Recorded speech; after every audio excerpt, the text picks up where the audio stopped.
What's up, good people? Listen, it's your girl Nikki Blends with an episode of The Cut. Here is where you can get barbering tips, connect, and grow within the barbering craft. The question of the day is, what does your brand say about you? When it comes down to branding within the barbering industry, it's important to understand that a client can take and get a fade just about anywhere, but they're coming to experience what your brand has to offer. Now, whether they discover you on social media or they see a dope cut on somebody else, it was at that moment that they made the decision that their curiosity would prompt them to the point of wanting to take and find out what it is that you have to bring and what experience they can obtain.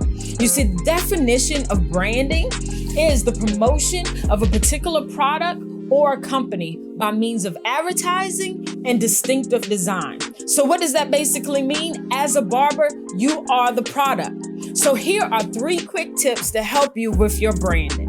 Tip number 1. Establish your brand and be sure that you have a brand name, a mission, goal. For example, my name is Nikki Blends, and my tagline is quality cut straight to the point. My mission and my goal is that my guests are able to have a quality experience and not just a haircut.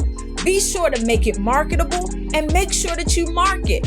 Secondly, make it visible. Your guests should know what's in store because they see it immediately. Whether photos, apparel, shop aesthetics, notifications, verbiage, your clients should see your brand once they step to the door and long after they're gone. Ask yourself, would you be a consumer of your brand?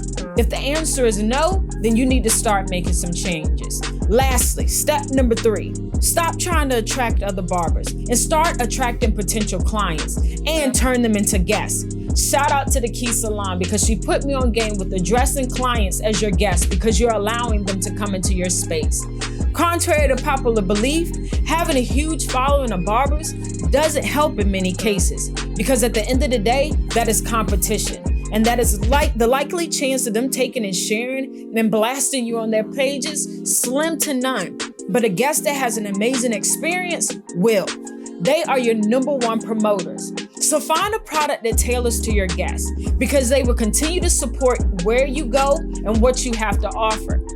You see, it's easy for us to take and have products because as a barber, you may buy them so that you can see what it's made of, potentially create your own product. But when it comes down to making income, you want residuals and not one-time transactions.